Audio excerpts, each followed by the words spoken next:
We're going to move on to our second story here about the suicide rate. Talk about a black-pilling story. Is that a joke in bad taste to say? Is that in bad taste to continually joke about the suicide epidemic as though they're being black-pilled? That we're black-pilled? Well, that is our story. We're going to try and take it seriously, right? The next story is about the study which came out, like I said, from the CDC about a surge in suicide rates for young people, and I will read you this report. It says, this is from the Wall Street Journal, the suicide rate among people ages 10 to 24 years old has climbed 56% between 2007 and 2017, according to the report from the Centers for Disease Control and Prevention. The rate of homicide deaths increased by 23% from 2007 to 2014, but then increased by 18% through 2017. And I imagine the increase in homicide deaths is all blacks and Hispanics, frankly. I think probably, they don't break the numbers down, I don't think, by race, but I would venture to guess that probably what's driving the suicide numbers is white boys, white males. It's 10 to 24, so it's like boys and men. It's sort of along the borderline there. It's probably all whites doing the suicide, and I would imagine it's everybody else doing the homicides. And that kind of says it all right there, when I think about the white race. I think it's time for the white race to stop doing suicides and start doing homicides. I think that's when we could say that our race is virile and healthy once again, is when we stop killing ourselves and start killing other people, for crying out loud. No, that's a joke. No, I'm kidding. That's a joke, of course. That is a joke completely. Hopefully nobody's being killed. We're not killing ourselves. We're not killing anybody else. We don't want anybody to die, right? Everybody should live. So that's a joke.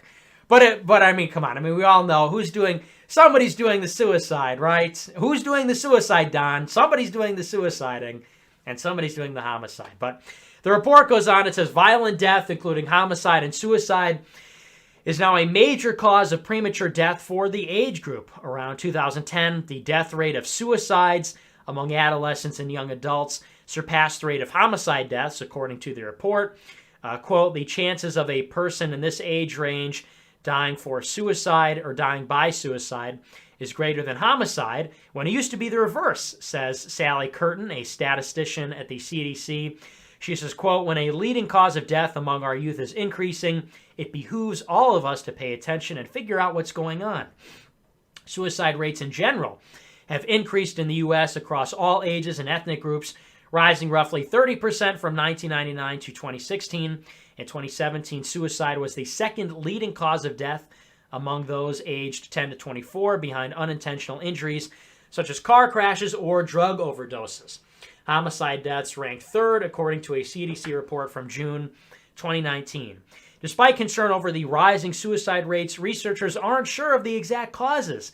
A rise in depression among adolescents, drug use, stress, and access to firearms might all be contributing factors, experts say. Some mental health experts suggest that social media use among teens might be fueling the increase in mental health conditions and leading to greater suicide risk. And some early studies have linked smartphone use to anxiety, depression, and sleep deprivation among adolescents. Yeah, can confirm. The recent visibility of suicide in the media and online might also increase suicide death rates, according to the experts. And I'll say I read this report, and it's pretty amazing. All these so-called experts. If you notice that in this report, I mean, they basically throw out everything except for the kitchen sink. They say, well, this huge surge in suicides is happening, and we have to know why. And what do the experts say? Well, it basically could be anything. They say it could be the smartphones. They say that it's the visibility of suicide on social media. It's access to firearms. It's drug use. It's stress. So it's like, well, you really have no idea, then, do you? You really have no idea. Well, we have about a dozen different things that we think could be the cause. And to me, it's actually quite simple. It's something that we talk about on the show all the time. Or actually, I think we talked about it. We used to talk about this a lot more maybe a year ago. Haven't talked about it so much lately. Lately we've been focusing on demographics and things. But, maybe do you think that the destruction of the nuclear family has anything to do with this? I'll be the first to concede that certainly smartphone usage, internet, social media has to be a contributing cause, From 2007 to 2017, 56% spike in suicides.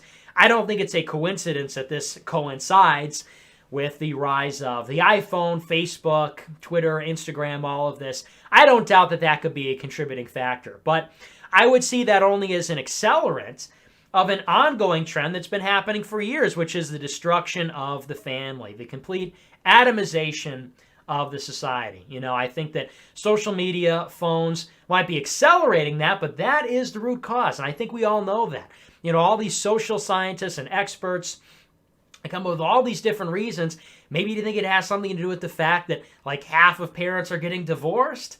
Maybe it has something to do with the fact that people are getting out there into schools and the workforce, and particularly with men. I think suicide probably affects men a lot more than women in terms of successful suicides as opposed to attempts.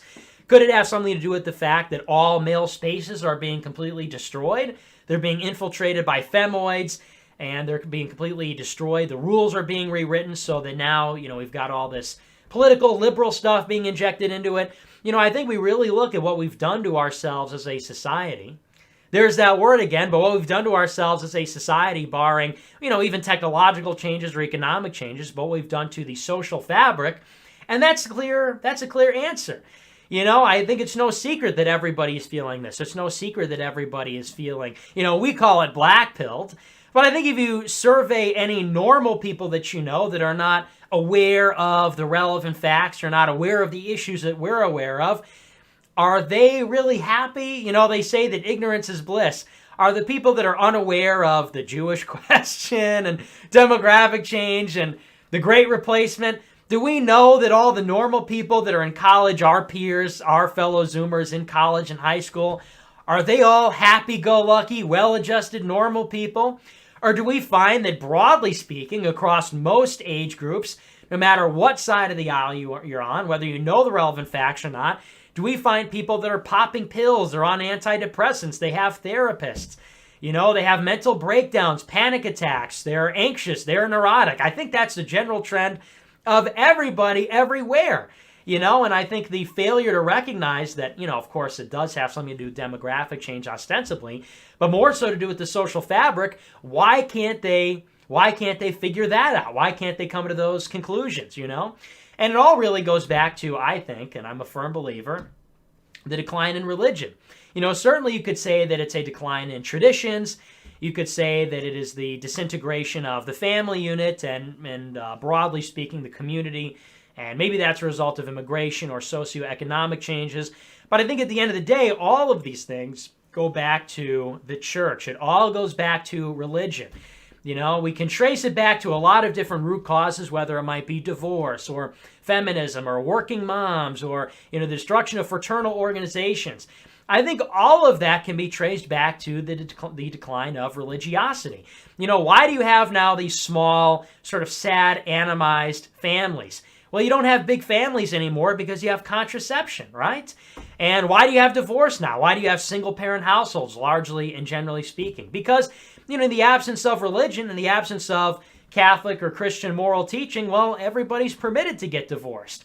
Marriage is not something that's easy. It's not something that everybody totally loves every day of their lives forever and not wild and thrilled about it. It's hard. It's tough. And when you have the idea that it's not actually immoral or there's nothing unethical about leaving your partner for fun or excitement or something else, well, you tend to get more of it, right? You tend to, when you eliminate the disincentive, which might be a restrictive moral code or religious teaching, you're going to get a lot more of it. So I think you look at a lot of these things, the big families, the divorces, the communities being destroyed, the fraternal organizations. I think it really all goes back to a decline in religiosity. That's why it has to be stressed. I think in a big way, the only way we're going to bring back any semblance of national identity or collective consciousness, group consciousness, is going to be through religion. And, we've said on the show, I've made it the case in recent weeks that what it really comes down to is racial consciousness, racial solidarity. And I continue to believe that that's the case. From a strictly political perspective, it just has to be a racial consciousness. We have to raise the consciousness of white people and get them to realize that the country is changing along racial lines. Now, that said, I think that it is going to be an instrumental part of raising the racial consciousness, and it's also going to be an instrumental part of us even being resilient throughout these political changes, that we have religion, that we rely on that as an answer for existential answers and as a unifying force. Maybe in a strictly political sense, our political endgame is to raise the white racial consciousness in order to create a new political paradigm, to mobilize a new majority politically, or accomplish other things. But I think if we look at us as people outside of a strictly political lens or a political world, for us getting along in this world as individuals, you and I, me doing this show, you watching the show, you giving super chats to the show, to support this show, we have to look to something transcendent, something outside of ourselves. I think that's the only source for unity as these things are changing, I look at the suicide epidemic, it doesn't look good. This is a problem that's not going to get better. It's going to get worse. It's going to get worse for the foreseeable future. And I think there has to be a concrete answer on that, at least for us and then for the rest of the country, right? And I think it only comes through religion, it comes through, and ostensibly race is a part of that as well. They are reciprocal in a way. But I look at this study and I just shake my head. All these social scientists, all these experts, well, maybe it's all the cell phone usage, Maybe it's all the social media stuff. You're telling me that if we simply got these kids off of Instagram and their phones, that suddenly all these numbers would get so much better? I mean, I'm not going to dispute that it's a part of it. I'm not going to dispute that maybe the numbers would get marginally better. I'm not trying to say that if you got off social media and your phones, that wouldn't be a good thing for your mental health. But I think that is ultimately ignoring the deeper and more fundamental problem. A problem that's been here since before phones were around, since before the smartphones, before the social media. I think if you look at the youth in the 1990s or the 2000s, well before the social media stuff and the phones became mainstream and as ubiquitous as they are today, I don't think you would find a very healthy trajectory in those decades, right? I think you'd find a lot of the same problems. So I think it is those deeper answers that are required. But that's a suicide epidemic, kind of blackpilling, kind of just goes to show it's not just us, folks. It's not just us. Don't feel so alone. The normies are suffering as well. Everybody else, we are relating to Joker. And in a way, maybe we're better off than the normal people because we see the problem and thus we are able to cope. Everybody else who doesn't talk about this or acknowledge it, what are they doing to cope with this? They don't even know that they are depressed. They're out there and they're, what are they doing to cope? They're doing drugs. They're drinking alcohol. They're out there partying with, people they don't even like. And so in a way, we are better off. But we're going to move on. We're going to talk about our featured story. Poo Poo Kinks as part of Suicide Issue is lab coats saying life is accidental and meaningless. Your great-grandpa was some rock that turned into a rat 1 billion years ago. It's totally true, though. They have completely reframed the world to make people feel small and insignificant and ultimately nihilistic. Yeah, that's a huge part of it.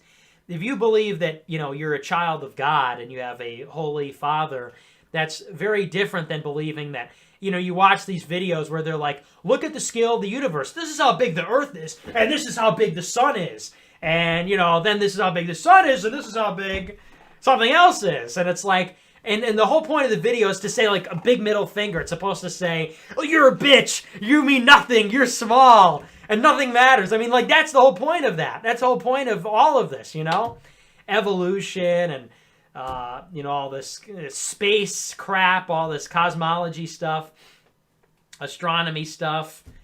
That's the whole point of all that, is to say you are nothing. Nothing you do matters. You don't matter. And as a result, then people make bad choices like this and they kill themselves. Urban Moving System says, Nick, you're the best and most handsome content producer on the internet and you deserve more than you have. Wow, thank you so much. That's so true. Finally, a good super chat. Maybe the best one so far. Andrew says, my cousin Veronica said, you are our generation's Walter Cronkite. I agree. You are the best source of news. Get the premium and merch fixed already. Well, I was about to say thanks, but this guy getting up my ass about it. I got a lot going on, all right. We're trying get it fixed already. Why don't you shut the fuck up, bitch? You have no idea how hard these things are. We'll get it fixed already. We got the paywall up like a week after it went down from PayPal. And the same thing with the merch. And it got shut down the second time in a month. Get it fixed already. It's been a week. Why don't you shut the fuck up? And it's up when it's up. Jeez. Yeah, so I was about to say thanks for the kind words. Now you can shove it up your ass and kill yourself, all right? Just kidding. Just kidding. Harris said,